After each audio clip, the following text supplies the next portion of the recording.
Hello and welcome to Console Shock Retro Modern Gaming Chat with me, Trev, and as always, Stuart. Hello. Hi Trev, how are you doing? Thank you for the extended Stuart. You are an extend. Normally the ladies are the ones that get the extended Stuart, if you know what I mean. Oh, right? But today, everyone got it. Everyone got the extended Stuart, so that's. There might be some police investigations going on after that, wouldn't you say, Stu? There might be a couple. Yeah. The audience might not like getting the extended Stuart right in their ears first thing in the. Well, I don't know if it'll be in the morning. Depends when they're listening. Coming over the waves. Coming in your ears. Coming in your ears. That was it. That was a joke. Yeah. Chorley FM. Coming in your ears. We've been coming in people's ears for a long time now, so we have. But anyway, talking of coming in your ears, you know what? It's kind of been some kind of handheld video entertainment system that has been kind of, well, there was an initial reveal earlier. We got the full, Nintendo released the full load upon us, didn't they? A couple of weeks ago, last week. We're talking about it now. We're going to talk about it, aren't we, Stu? Yeah, we are. And it's. I felt like I wasn't tracking it very well because it came out of the blue. It's like, oh, next week or in a couple of days, we're going to be releasing a sort of a big sort of trailer where we're going to tell you everything. And I think I'm always of the opinion that these things come out and I'm actually quite surprised for sort of the quick turnaround because it's like, oh, here's a trailer. Oh, by the way, it's out in June, which is obviously. I think they were probably not going to do. I mean, when was that initial little announcement? Sometime in February, wasn't it, or something? Or was it January? It was. It all seemed to happen very quickly, and yeah. There was that very, very, very not particularly exciting, but still, well, it was still exciting because it was obviously a new Switch, which we like the original Switch. I'm so excited about it, but there was a very basic sort of to tell everybody it's going to be coming out, and then we got the full blown thing. I think, which was last week. I think Nintendo weren't planning on doing it like a mini reveal, but because there was so many rumors and crap swirling around, they were like, "Look, let's try and nip some of that in the bud." Let's do an initial reveal where we're just literally saying, "Here it is. It's going to be coming out. Here's what it looks like," without doing massive amounts of detail.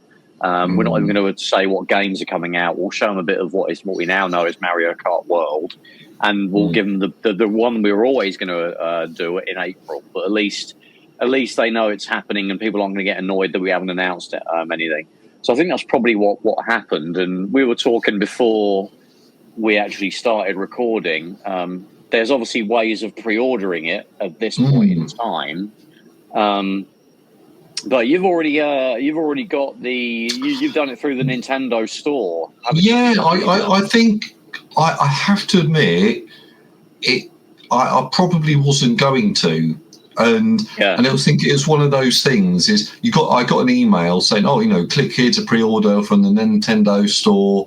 You're eligible, and I was like, oh yeah, better quickly do it. And then before I knew it, I pre-ordered it.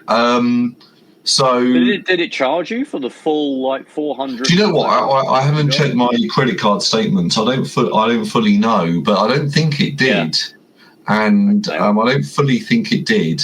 That's the thing with pre-orders now, isn't it? Like back in the day, when PS2 was coming out, or even I don't know, Dreamcast, and maybe even as far as the PS3 and the PS360 era, you could used to be like go in game, chuck tenner down, and you've got your pre-order.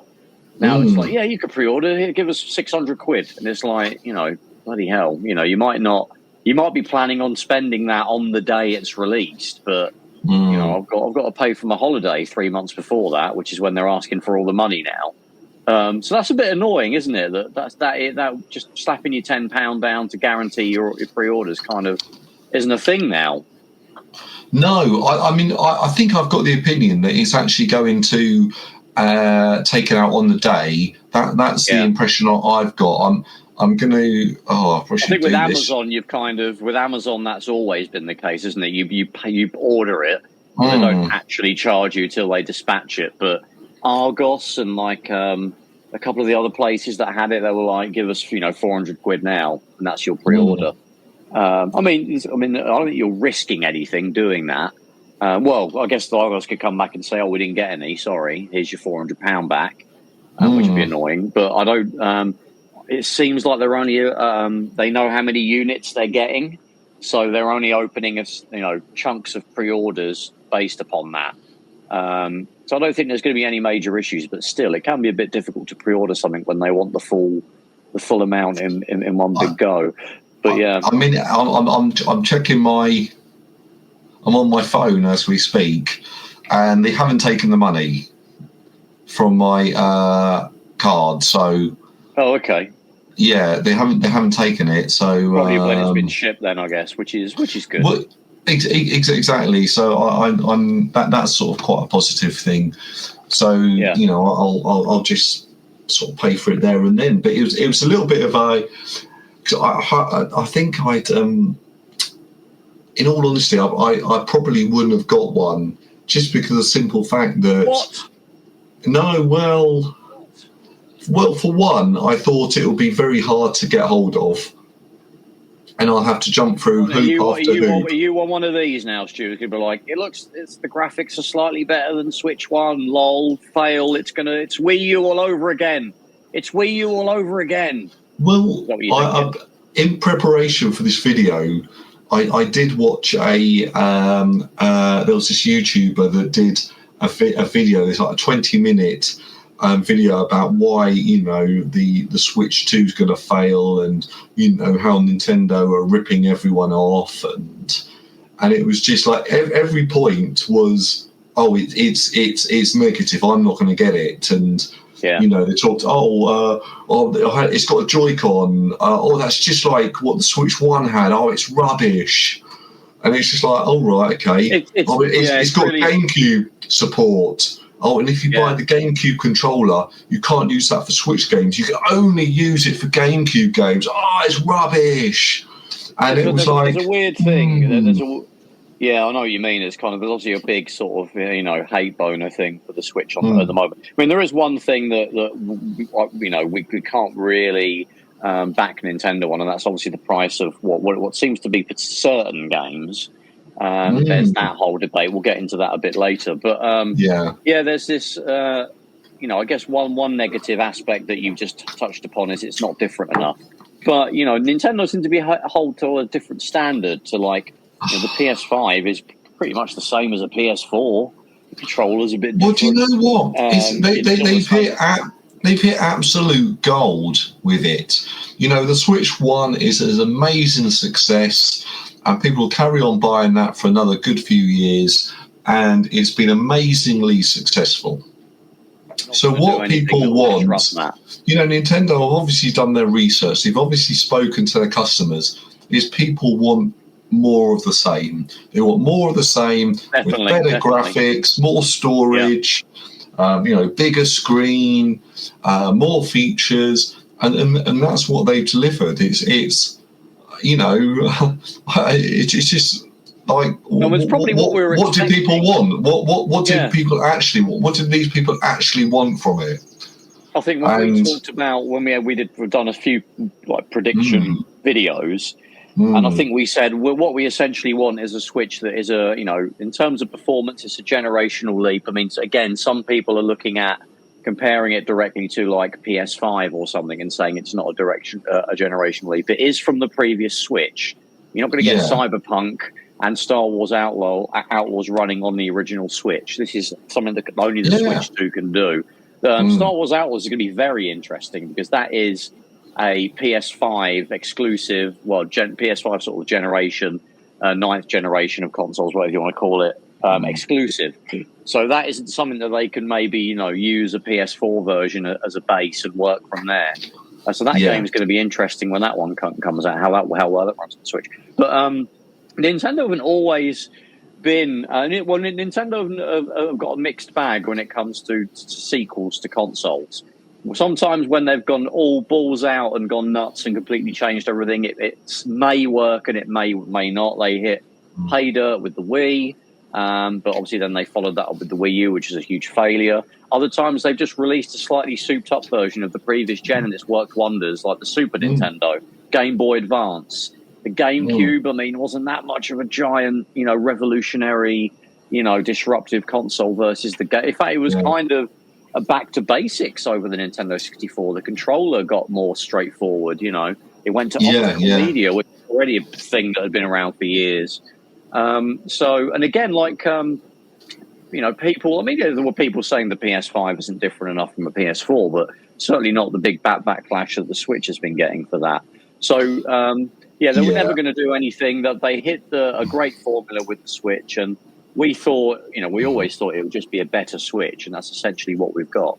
Exactly, and I think they've 100% done the right thing, and it seems like now I'm not. They're talking about 4K and talking about 120 frames a second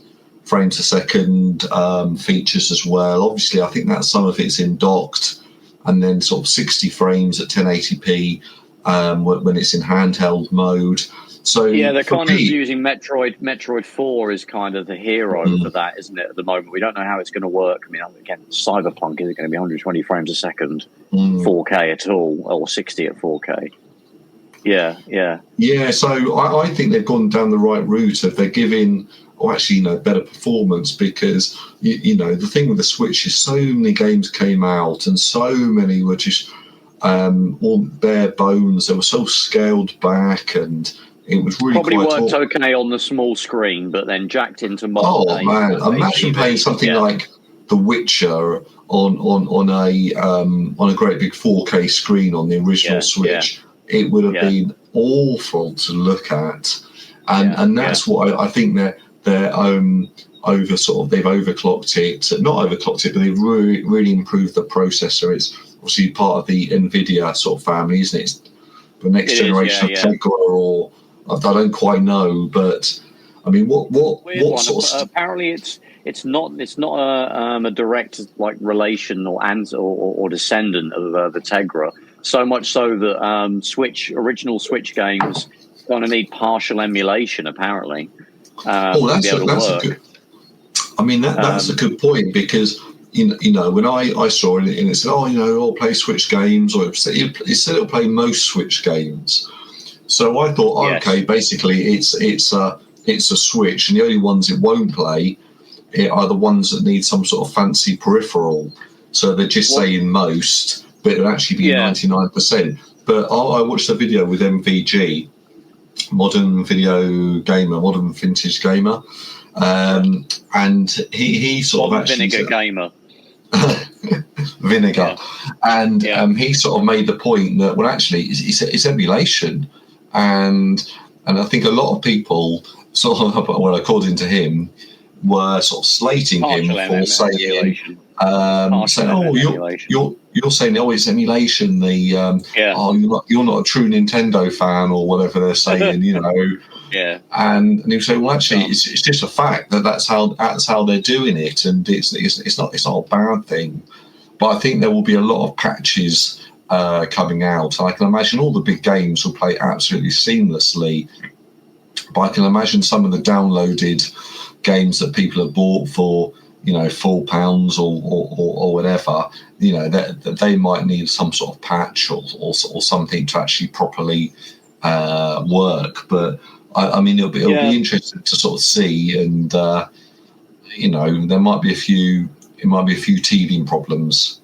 Yeah, I've got some thoughts on that, but what we'll do, we've got some kind of bullet points that we're going to run through. That'll be the best way to sort of talk about this, I think.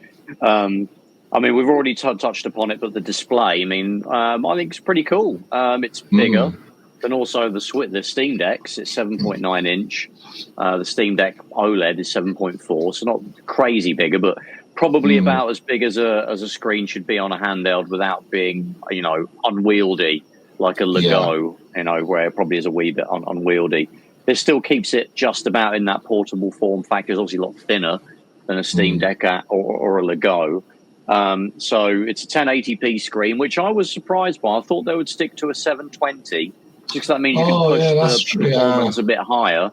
And 720 looks great on a small screen. But you know what? I'm not going to complain. 1080, especially if a game is native 1080 on a small screen, can look really crisp. HDR support, which is great, especially Nintendo games are very colourful, especially. So they would really benefit from HDR. And it's 120 hertz refresh rate. So, you know, apart from it not being OLED, which some people are disappointed about, it's actually a bit better than a Steam Deck. I think screen-wise, they've really sort of future-proofed it. You know, and I think that's the aim they're going for, because obviously if this lasts as long as the original Switch, so 7 or 8 years, you got to think people have been playing this in 6, 7, 8 years, and they still want to have, you know, a good experience. And I think I'm almost sort of pleased that they haven't sort of cut it back to the sort of the bare bones, and they've actually gone out there and got, okay, well, let's, you know, people on handheld 1080p, that'd be, you know, pretty sort of large, and then it's got the option there for 4K when it's in docked mode. So, because I even found that playing Switch games on my 4K TV, some of them they looked, you know, so soft, so like you could just tell that you're not playing a 4K game. It was just, it didn't look like a. Yeah, it just looked a little bit, you know, you tell instantly that you're playing the Switch. Yeah, the Switch came out in the kind of an awkward time, you know, 2017, when 4K TVs are really starting to take over and become prolific. At that time, we got the Xbox One X and the PS4 Pro, which were, you know, came out really to help those consoles, upgraded versions of those consoles that could make use of those 4K screens, and your games would look a bit better. The Switch didn't have anything to account for any of that. It was really targeting, you know, well, obviously the 1080p screens, but the games themselves were very rarely going to be hitting 1080p. At best, you were getting something upscaled to 1080p, so you would end up with, like you say, a fairly muddy image, and the frame rates would be quite low on a lot of those games, especially the ones that were kind of ports of PS4 games. They would struggle a little bit. So, yeah, obviously, you know, that's going to be better now with the Switch 2 when it's docked. It's going to be designed for 4K resolution. I think the dock itself is going to have quite a big power boost, so the TDP will get a big jump when you dock it to help it hit that 4K resolution. I'm not sure how many games on the built-in display in handheld mode will hit 120 frames. Probably... Maybe initially a few will, but as the generation of the Switch 2 goes on, you're probably looking at more like indie-style games will be targeting that. Your bigger games will, especially ports of anything from the PS4 era and, you know, the PS5 era, you know, they will definitely struggle to get beyond 60. Sometimes they might struggle to get to 30, so yeah. I'd really like to see the Nintendo first-party games all target 60 and hopefully achieve it. But that'll be really good. But I think one thing they have really upgraded is the storage. One thing I was just going to add as a final point about the screen. I mean, you make a good point there with Nintendo games. Obviously, they have stylistic choices that, you know, would mean, well, we're going to design this game around it being 120 frames a second, so they can actually make sure that their budget doesn't go over that when they make it. And something like Metroid 4, you could see the geometry and the complexity of what you were seeing in the footage they showed. Man, yeah, that's a game that could, I mean, look ginormously evolved. Did it from the original Metroid Prime, or a lot of people were comparing it to Halo 4 on the Halo 4, yeah. Yeah, and so you could see that would be a game. I mean, if it's also a Switch game, that it was originally developed as a Switch game, that would mean when moving that over to the Switch 2, there'd probably be a little bit of extra performance that you could add to it with that extra power that the Switch 2 had. But hopefully that means they could take that philosophy and keep it up. And when we get the next Mario Odyssey, it'll be a game where they would be targeting 4K 120 when docked, and 60, you know, or 120 on the 1080 when it's played off the handheld mode. So it'll be interesting to see. I think there's more of a chance that those Nintendo games will hit those targets. But third-party games, Cyberpunk, Star Wars Outlaws, PS4, PS5 ports, I think we'll see a big drop with those, and we'll be looking at 720p upscale to 1080 on the handheld mode, and then probably 1080. And there's obviously we don't know what the DLSS situation is going to be. Well, they patented it, didn't they? Some sort of upscaling tech, upscaling technology. So yeah, that'd be really good to see. Yeah, and they're also using NVIDIA tech, so that'll DLSS would presumably be available to them. So obviously that isn't DLSS doesn't come without a cost. There is some performance will be affected by upscaling a 1080p image to 4K and have it look decent. That'll add some milliseconds of computing time will be needed for that. So yeah, that'll be interesting how well how good it'll look plugged into a telly and also on handheld. We know the troubles the Switch has had with that. But yeah, Stu, storage and expansion. What are your thoughts on that? Yeah, 256. Yeah, that's. I think that's absolutely perfect. Probably the minimum you would have in this day and age. I think. Yeah. It really is. Yeah. I mean, the fact that it's up from sort of 32 gigabytes is to me is a huge advantage. Because people are saying, "Oh, you need so much more in these day and age," but it's still lots of games are going to come on carts, and I know we'll probably talk about the sort of the cart situation a little bit later. But obviously, it can support micro SD, and they've also sort of said on there it's only the express cards, so you can't just buy a standard off the shelf micro SD. That you might have used in your original Switch. You've got to buy an express one, but I think that's beneficial because obviously that would, lots of like the new modern games, they do rely on high speed storage for them to work, and so there's going to get lots of things sort of ported over from the PC, the Xbox, the PS5. Having that fast storage, there's nothing worse than sort of having big loading screens, and you go, hold on, you don't get this on the PS5, you don't get this on the Xbox, and that sort of takes you out of the immersion a little bit. So I think that's a good thing, and hopefully the express micro SD cards, I don't really know much about them really, will potentially sort of speed up the sort of the loading. Well, I think that was a bit of a problem before. I don't have too much to add. I think you hit the nail on the head with most of that stuff. I mean, what I will say is when the original Switch came out, I think there was one really funny example of in terms of the storage woes that you would have. Obviously, 32 gig was what you got with the original Switch, which is already quite small in the PS5 and the PS4 Pro and the Xbox One X would come out with like 500 gig / a terabyte. But I do remember with the original Switch, people were saying the same things, and there was one game, I think it was NBA 2K18. It might have been a launch game with the Switch, but that had a big notice on the box saying, "Oh, this will like swallow up the entire internal storage that comes with your Switch. You're going to need an SD card to have to download more to be able to have enough space for the patches." And sort of day one download. So there was already on day one with the Switch, there was storage issues. I don't think you'll get that with the Switch 2. I don't think there'll be a game that will just swallow up that entire 256 gig, even with those like Switch 2s or 4K patches. But you're not going to fit, 50 games on there by no stretch of the imagination. Like if they put a modern day Call of Duty on there, I mean, that would swallow up like half of that quite easily, especially if it's anything like the PS5 versions of these games. And the micro SD express cards, probably a bit annoying that there's you need that kind of newer style of SD card, but probably because it needs those speeds to be able to basically support the kind of games the Switch is going to have, those higher performing games.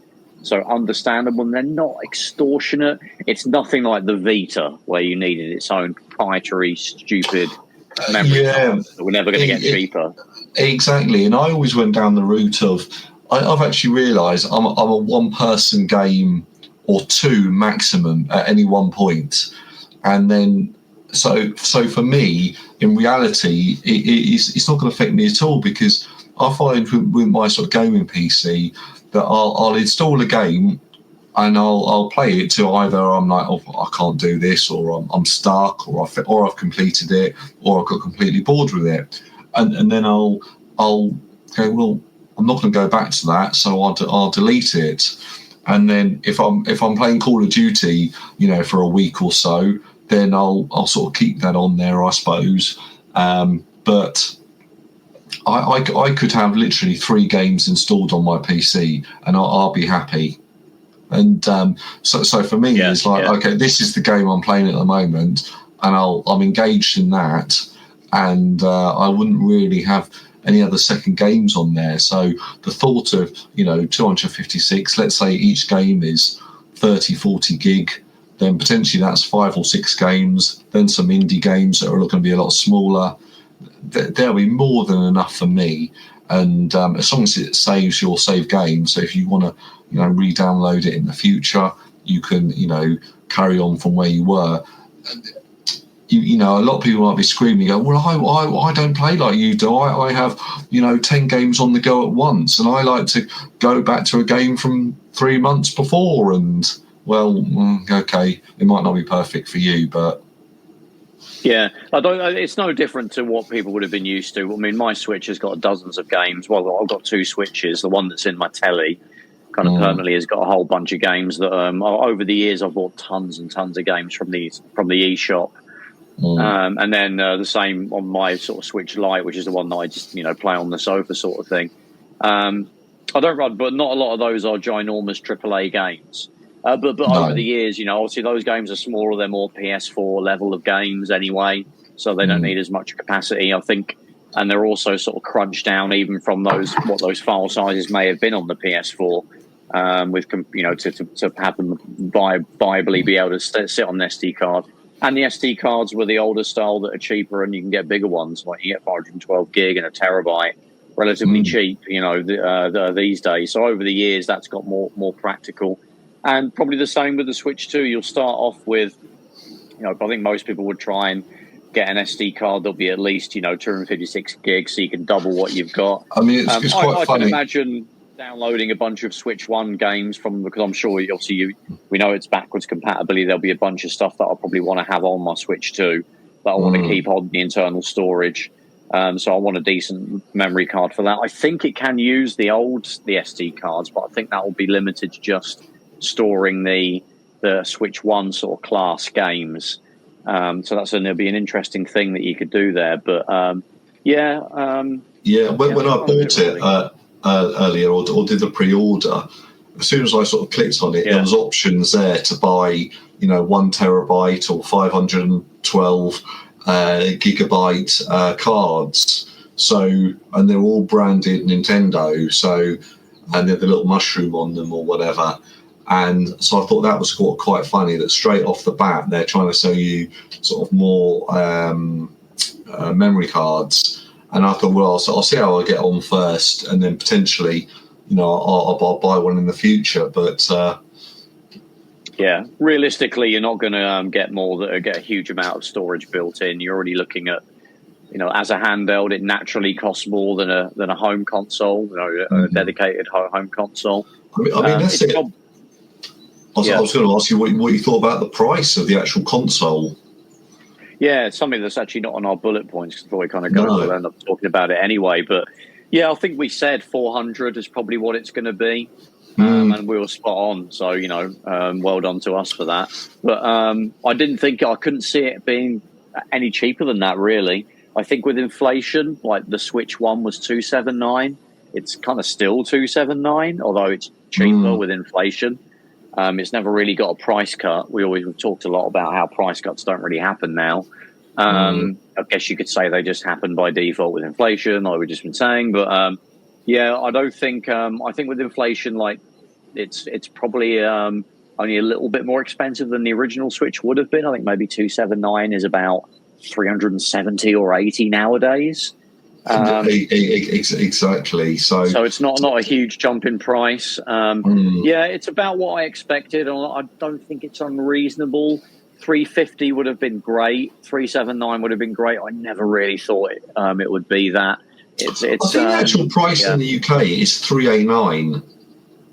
Really? Is that what Nintendo are for? Yeah, so there were two on there, and obviously I bought the one with Mario Kart, which was 429 with the Mario Kart World, and I think it was 389 without it. I can't quite remember though, but so actually I'm thinking that's, you know,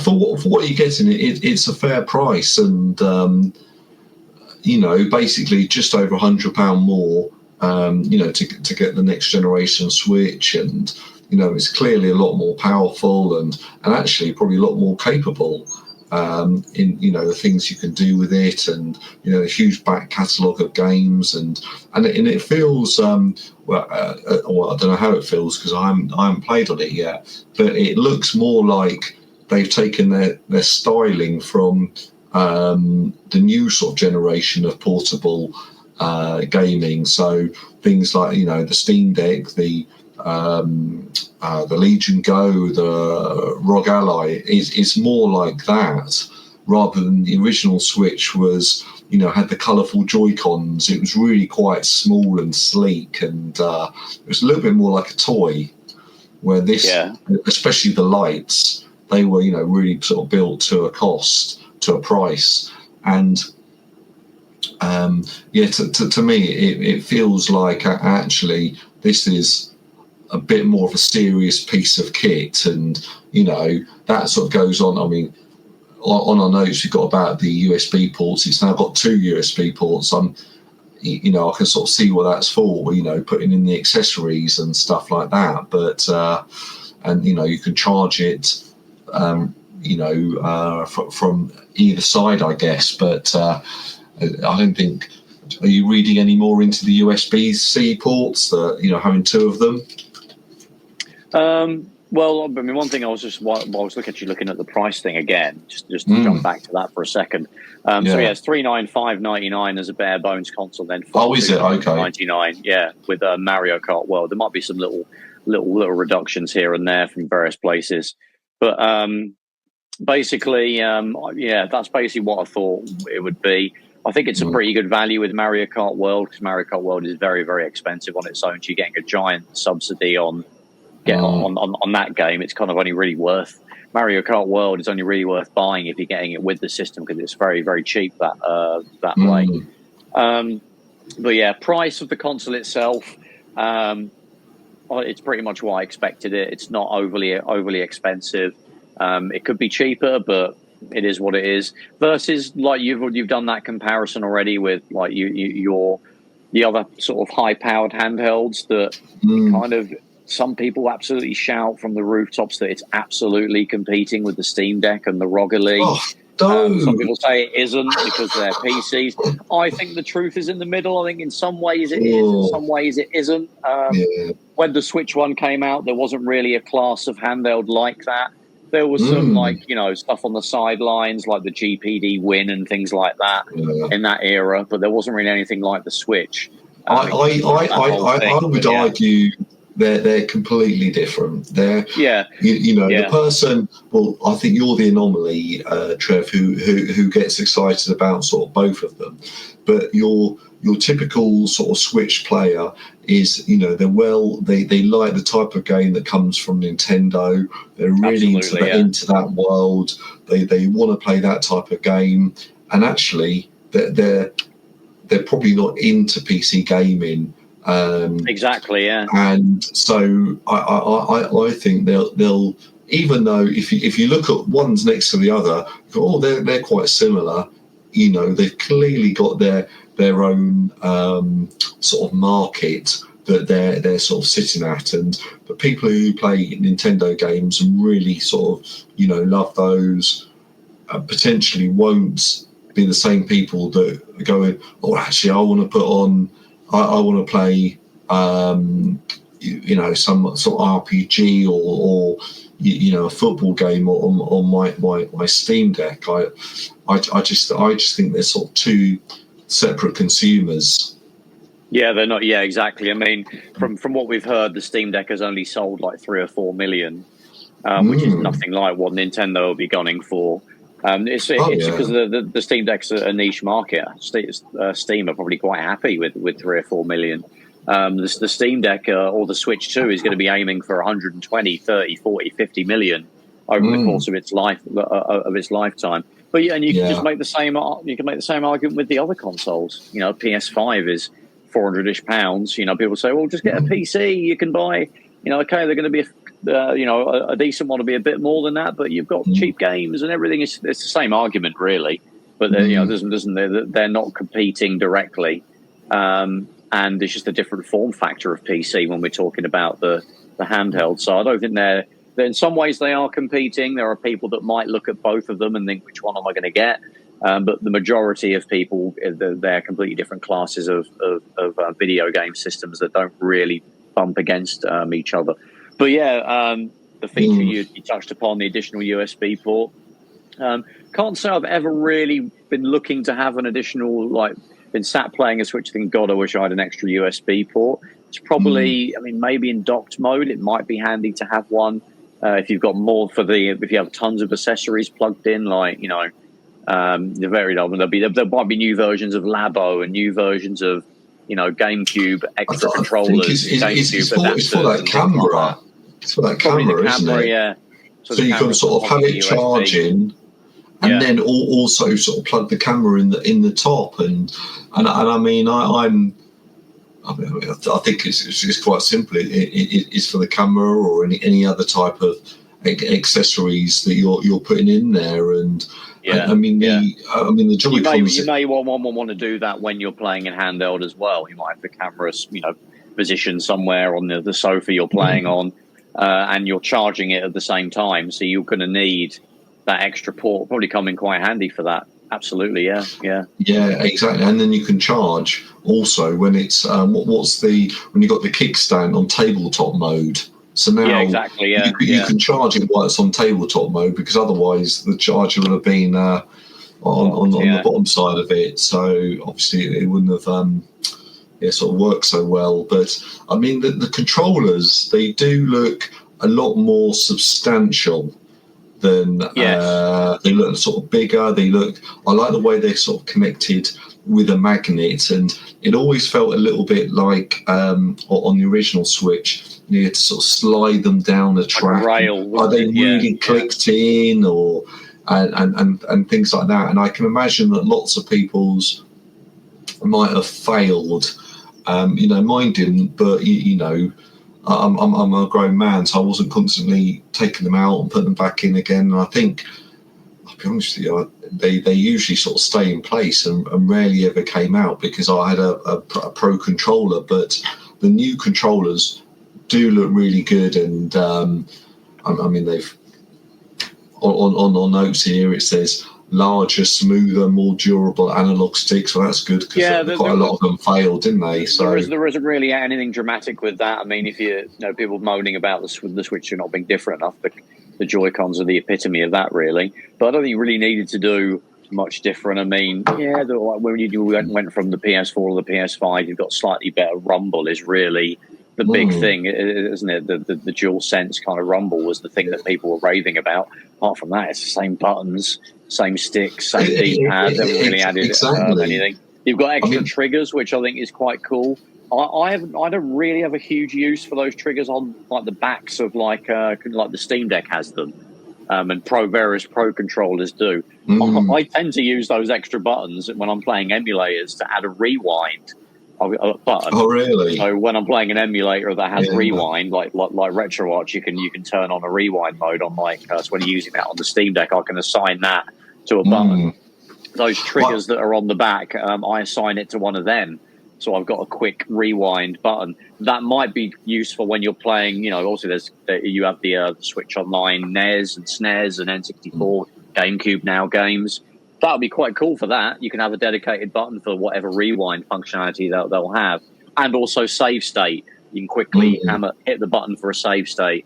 And that would be the same for regular games that have, quick save stuff like Scott, I doubt they might release Skyrim again. Hopefully we're supposedly getting a remake of Oblivion. I prefer Oblivion to Skyrim, so I actually would get that. I can imagine that'll end up on the Switch too. So that's got a quick save throughout. Those sort of RPGs do. But they're not Hall effect joysticks, which pissed off some people. I haven't had the drift on mine. I have had drift on controllers, mainly my Xbox 360 controllers. I've got drift. Really? Oh, yeah. Which is annoying because I really like Xbox 360 controllers. They're brilliant. They still were great use today. I use them with my Steam Deck. I've got tons of them as well. But yeah, the new Switch controllers aren't Hall effect, which is a bit of a bummer. Hopefully, that probably means they'll get drift at some point, which is annoying. But yeah, they'll feel nicer supposedly. I do like you say, the magnetic attachment.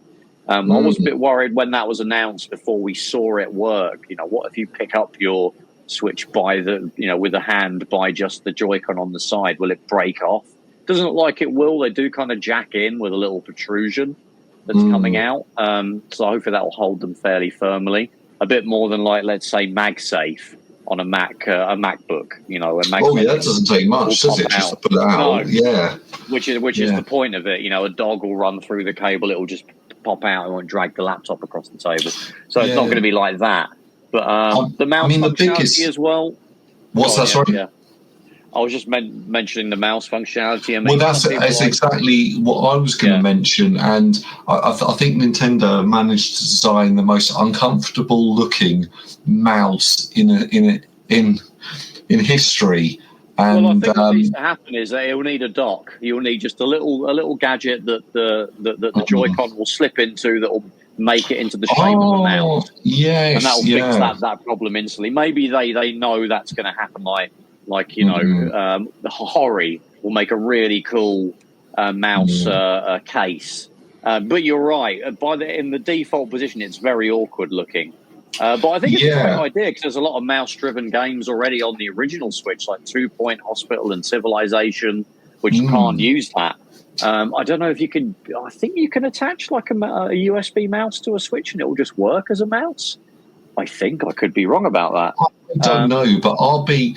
Yeah. I mean, I think I saw some videos of people playing Metroid Prime 4, trying to get the name right, new Metroid, and they were using sort of mouse controllers. And obviously, instead of WASD, I have to look at the keyboard then, WASD, they were using sort of the left analog stick, so sort of controlling the character with the left. And it kind of looked really a little bit sort of awkward. I would like to see them sort of come out with, because they were talking about, in the past with the Microsoft Activision merger, would there be a Call of Duty game come out? Will there be other first-person shooters? And I'd love to play a first-person shooter with a mouse and keyboard, but then. So many other games. It gives you, huge sort of opportunities, really, for sort of probably the first time a console has actually tried to account for a mouse as a default configuration. You're not having to go and buy a USB mouse. The PS5 and the Xbox Series don't have a built-in mouse thing of any kind. You've got to basically buy a mouse. Going back decades, there's always been PC ports to consoles. I remember fiddling around with things like SimCity 2000 on the Sega Saturn. You would get used to, trying to use that with the joypad, but there would often be when the PS1 had a pretty good mouse you could buy. The Super Nintendo had the mouse that came with Mario Paint that could work on other games. Yeah, quite a few games have had, but sometimes now you've got it as a thing that comes with your console. So I think you've got to think that so many games are just unplayable without a mouse, and that's I don't want to say first-person shooters because they're clearly fine with the controller, but other games you just look at them and go, how on earth are you going to? Oh, it can be so awkward, isn't it? Playing this game, something like Civilization, something like imagine if City Skylines or something else comes out, and you go, well, actually now, Nintendo consoles can have 20% more games, and then people can sort of use sort of mouse controls. Exactly. It'd be interesting to see how many games actually sort of pick that up. So I think at the moment it was of course, they've done those sort of tech demos and stuff where they've shown people, one's got a mouse on one side and they're sort of playing Pong or something like that. And, that does look quite good fun, but be interesting to see, what happens with that. Yeah, like I said, I think there'll be an accessory that will make it a bit more usable. But I'd rather have that functionality and not use it than not have that functionality and need it. Yeah, no, I think philosophy there. Yeah, exactly. The final thing in terms of controllers, I think just to mention, I mean, it's stuff that I'm not really going to use, but you've got the party chat function now with the Switch 2. Kind of a little bit laughable for me because this is stuff that the Xbox 360 could do years ago, like 20 years ago. Obviously, it's again good to have it and not need it. I'm never going to dump on something that I'm not going to use because always better to have as much functionality as possible. But yeah, kind of funny that it's taken Nintendo this long to have the ability to be on a camera and playing with your mates and chatting to them, all with built-in stuff in the OS of the console. Stuff that the PS3 and the Xbox 360 had a long time ago. I think even the Dreamcast had a camera in Japan where you could be on a webcam and chat to your mates and play a game online in year 2000. So exactly. Nintendo finally caught up with that. Not something I'll use, but good that's being added back in. So yeah, that's just my quick thoughts on that final thing. But yeah, sorry, Stu, you were going to... I was going to sort of jump into games, and I don't think they've actually announced the sort of, day one releases. Obviously, Mario Kart World, but I like the look of the new Donkey Kong game, and I'll be honest with you, I know Cyberpunk is coming out for it, but those type of games, I want to switch for Nintendo games that are designed specifically for it. So I'm not particularly sort of fussed about those games. Cyberpunk it's an interesting one for me, and also I've mentioned Star Wars Outlaws, so we don't know if that's a launch game. I don't think it is. But they're two games. I mean, I've got Cyberpunk in my Steam library. I had a good play. I played Cyberpunk not long after it came out and just drifted off it. But I always in my back of my mind to say, when I see it in a sale, I'll get it and proper play it. I did that recently, but I'm not sure. It doesn't run amazingly on the Steam Deck. It's perfectly playable. It's like, it'll do like 720p 30, which is fine. I think that's about as good as it gets on the Steam Deck. But if it plays at like, 60 frames a second, 1080p in handheld mode on the Switch 2, I'd almost rather play it on that if I get better image quality. And then if it's got really good, upscaling and it can look really nice on my 4K TV, that might work better for me than plugging my Steam Deck into the TV and using some ungodly upscaling technique to get a very smeary, fizzy and poppy upscaled like FSR version of, being upscaled from a tiny resolution to a 4K TV.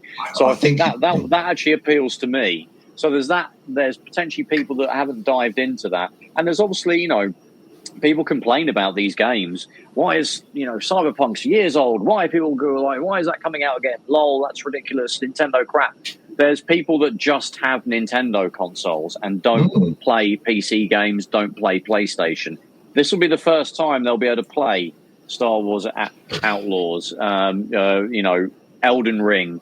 Elden Ring as well, Yeah, they wouldn't have been able to play any of those games. So there's an entire, I know a lot of people would say, well, people only buy a Switch as a secondary console. I'm sure there's a few dozen million of like the 100, nearly 50 million people that bought a Switch that just have a Switch. So they never had access to any of those, PS5 games that are being ported. So poo-pooing that is stupid. But yeah, it's an interesting point. The internet is stupid. It is. There's no nuance. I hate the internet. It's either black or white. Absolutely, yeah. That's how you get. So you get paid on YouTube with that. I think the big one, obviously, we can touch upon it here. It's kind of the elephant in the room in this whole discussion. £75 games, or one at the moment, Mario Kart World. What do you think about that? Well, obviously, I'm not for game pricing going up. I think that's a really negative thing. And for someone who does most of his gaming on the PC, there's the majority of I buy most games in sort of sales or through Game Pass, or I do buy the odd game at sort of full whack when it's a game I really want to play. So I think £75, it just sort of sits. I think hopefully it's going to be big marquee games will be that kind of figure, or not hopefully, but hopefully that it'll only be them, and then lots of other games will sit around sort of the the £40 mark that just sits at the right sort of level. And so it'll be interesting to sort of see how what happens with that, because it's clearly too much, and even if you look at the the PS5, the Xbox One, or the Xbox Series X, games aren't released for at £75. They're, what are they, £59 or £59.99? So it's going to be right. Well, how is Mario Kart World? Yes, it's going to be a great game, but they've got to think that parents and people are going to go, oh, hold on, it's. If I'm going to commit to a Switch 2, and then each and every game is going to come out at £75, well, that's going to be a little bit sort of a tricky thing to sort of have, because that's going to be an additional sort of cost. And they might have, I think they're trying to offset that with, but you've got this game sharing feature. What they might do is, like let's say Mario Kart World is £75, or they might do the version where it's just a key card. So that might be £50. And then when you download it, it might be £45. I'm being very optimistic here. But then the whole idea is that, well, actually, if a cartridge is going to be, let's say, 40, 50 gig, it'll have the whole game on there, then actually, in reality, that might be an expensive piece of kit for the whole game to be on. So I like them to do sort of phased pricing. So the card, which basically put it in, and then it just downloads the game, and then you can play that on your I was going to say Steam Deck, on your Switch 2, and I think some sort of what's the right word, sort of tiered pricing would be the sort of the best way to go. Yeah, £75. There's no way you can defend that. That is insanely expensive for a game. I appreciate that games are expensive and cost a lot, but I think we've survived, pretty okay. The industry chooses to make expensive games. We don't tell them to do it. No one's holding sort of Damocles over them, making them make these games. But when the original Switch came out, and it was like games are kind of £50 on average, I think people were kind of saying then, this port of a PS4 game that I'm getting for the Switch is £50 on the Switch, but it's 25 or 30 on like the PS4. So there was issues already there. But over time, Amazon tend to be a bit cheaper with things because their buying power. Games got cheaper, and I mean, really, the Nintendo games never really had price drops. They always stayed at around £40, £50. But yeah, £75 for Mario Kart is ridiculous. It should really be, I think 65 is expensive as well. 60, I think people would probably be able to swallow that. There'd still be complaints. 75 is just a step above that, and I can't defend it. I'm hoping, like you say, maybe they've seen the backlash, and they're not really going to come out and say we're wrong, we're going to make games cheaper now. They might just discreetly, okay, the next one of our next exclusive Nintendo game, let's maybe just sneak it out at 60, and maybe we'll stay around that from that point on. Maybe that will happen. But hopefully, as games come out, your Cyberpunks and like Elden Ring, maybe they'll be about £50, £60, and they'll drop a little bit more as time goes on. So there'll be a little bit of pain to get those games for the first few months of them being out, but they'll drop down much like the original Switch games did. But yeah, the pricing for Mario Kart World is mental. I don't think that game is going to be is well. I think any game should be £75. I think it might be a little bit of a marketing ploy, because they want everyone to buy a Switch because to buy the Switch 2 with Mario Kart is like £35 more. So they're going, right, okay, well, actually, let's make that £75. So the actual bundle looks like amazing value. So in reality, it's just, they think, well, no one's going to go out and buy a Switch 2 and then go and buy Mario Kart. So they're either go, well, actually, I hate Mario Kart. I've never enjoyed it. So I'll buy the Switch 2 for, £395, and then I might buy, Street Fighter 6, I might buy Elden Ring, I'll, buy all these other games, but I've got no intention of buying Mario Kart. But I think it's more to actually take more money on sort of day one with a sort of a bundle rather than, so I think it's a marketing ploy. Yeah, probably maybe a test as well. They want to see how people will swallow this news. Obviously, it's gone down very badly. Hopefully that message has been loud and clear to Nintendo. I think it would be. There's any way they can really avoid it. I wanted to sort of touch upon, you know me, I don't like to get political, but obviously in the news at the moment, it's all about tariffs, and they've sort of held back in the US on, well, actually, hold on, when are we going to release our the pre-order dates? Because they almost made the announcement, and then that fella from America sort of came out with all these tariffs. So then I was thinking, well, hold on, that's going to, if these consoles are going to come in from, where are they manufactured? Taiwan? Are they manufactured in Japan? So everyone's got, as we speak, a 10% additional tariff, but potentially, I think earlier in the week it was maybe sort of 25%. So that's actually going to make the consoles a lot more expensive in America, because I think there's a little bit of, hold on, let's say a high price, and then if the tariffs are really high, then we sort of got that covered. But if they're lower, then we can kind of look like good guys and maybe lower the price a bit. So I think there might be a little bit of, tariff politics or whatever. Yeah, you could be right there. There's definitely an element of that, certainly for the American market. I mean, I think luckily we're not going to be affected by that. This is a Japanese company and device. But yeah, I think the game pricing is on Mario Kart World is insane, but hopefully the other games will be a lot more reasonable and in line with what we've seen on the PS5 and the Xbox Series. And, the prices will come down over time as they did for the Switch, which also, like I said, got a bit of backlash for everything being sort of a bit more expensive on that than it was on the other consoles. But yeah, moving on from the pricing, we've touched upon it now. Things like, you've got obviously game backwards compatibility.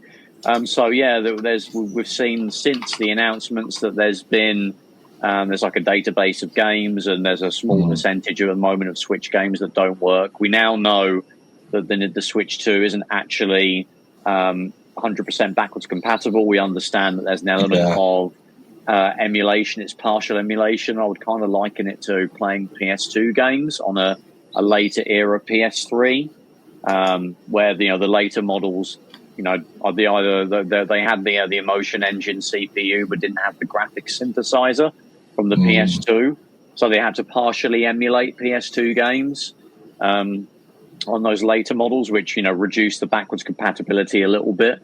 It's kind of like that, where perhaps it's able to simulate the Switch, the Switch's Switch One CPU. I can't remember what way around it is, but either the graphics system or the CPU isn't supported, with the new Switch hardware, so it had to be emulated, whereas the other chunk of the Switch One is supported as backwards compatible directly. So that's affected the backwards compatibility. And to be honest, it doesn't look too dramatic in terms of what doesn't work. I think pretty much all the Nintendo games, the big guns, work. I wouldn't even say it's as bad as, like the way the Xbox 360 would have backwards compatibility for the original Xbox. I mean, you mean about half the games didn't work there. I think most of the games I have, if not all of them, will work, and hopefully there'll be patches. But we're all a bit worried if it was going to have backwards compatibility at all, and we know it does now with some caveats. But it looks like for the most part we'll be okay, which is great. Interesting thing that I think we need to find out is what that will mean for the Switch 1 games. Is there going to be a boost mode? Those games that struggle in terms of performance, will they be able to now just be able to be boosted within the Switch 2? So they just rock solid at that maximum frame rate that the game was designed to hit and rarely did on the Switch 1. They'll be able to hit it. Some of them have dynamic resolution scaling as well. So will they be able to hit that top resolution and stay there when run on the Switch 2? Or will they not do any of that? Will they run identically to the way they did on the Switch 1? That's one thing to find out.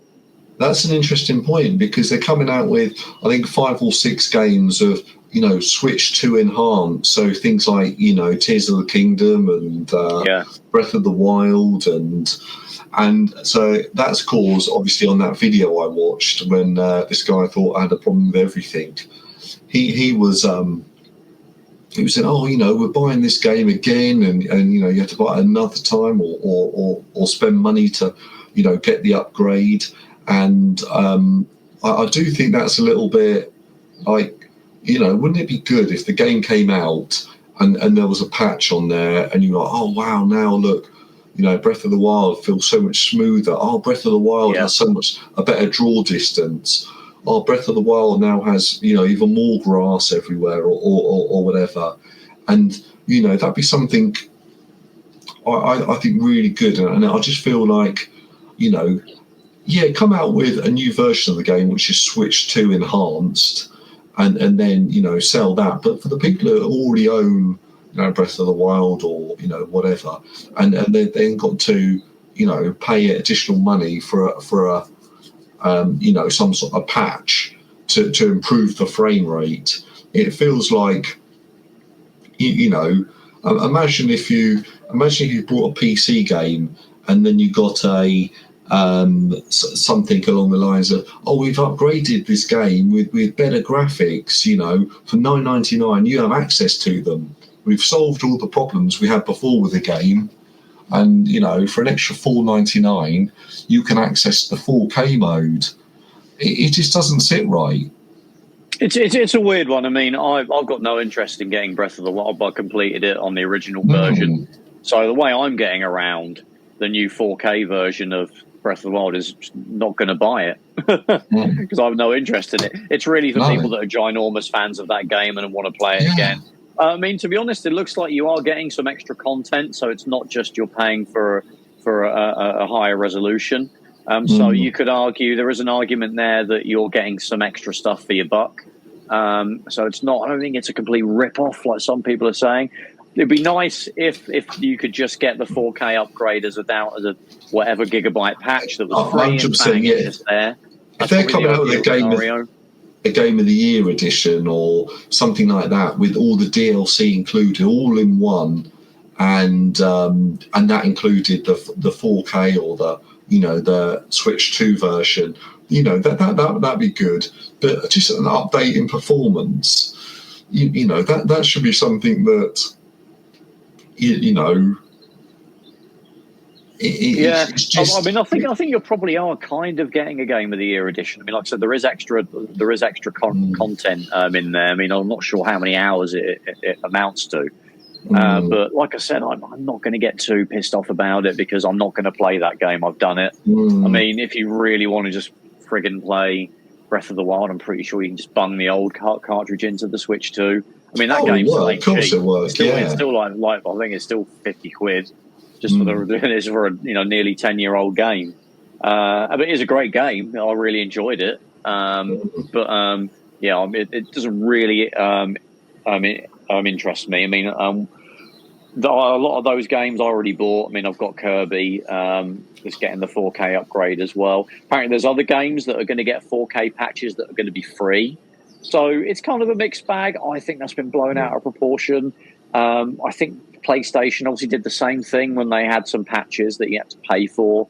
I think they were like £5, £10. I think it varied. I think there's no real discussion about that anymore. I think that's kind of faded away. I'd say the I'll say the same about those. Is having a PS5 it was a piss patch take or a then. PS.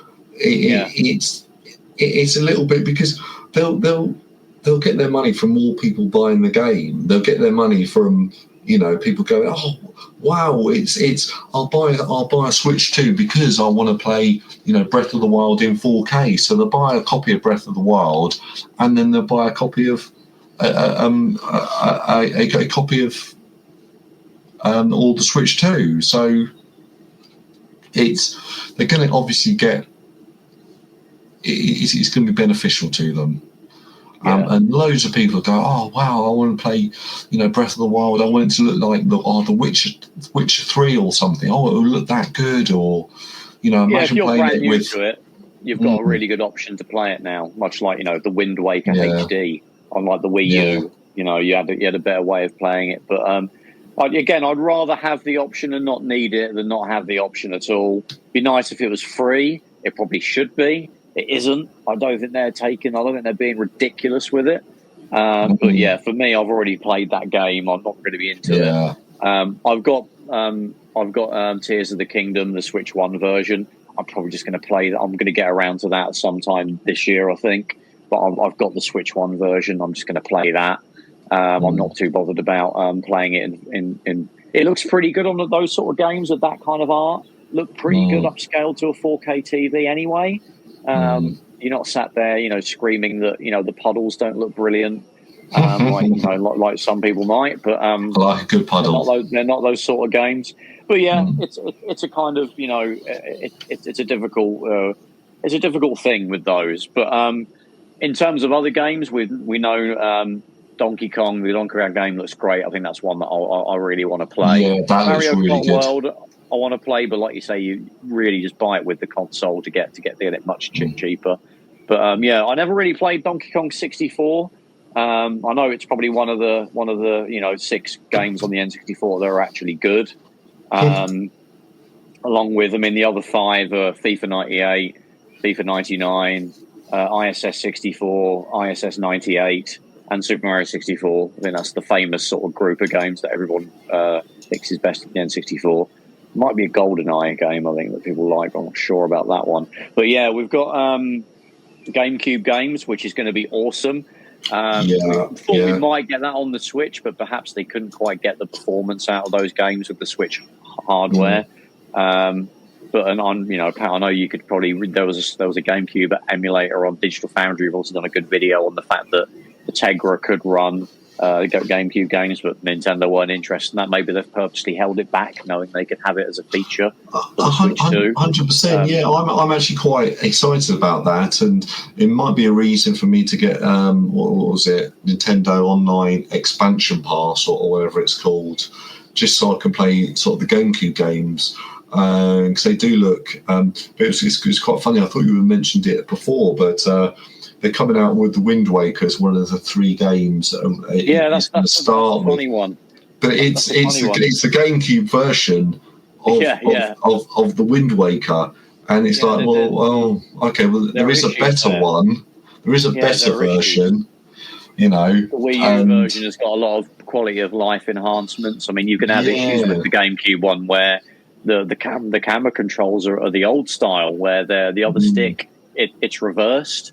So maybe they're going to have they're going to probably patch it so the camera controls will be the right way around, the modern way around. But I'm sure it'll upscale and it'll look nice.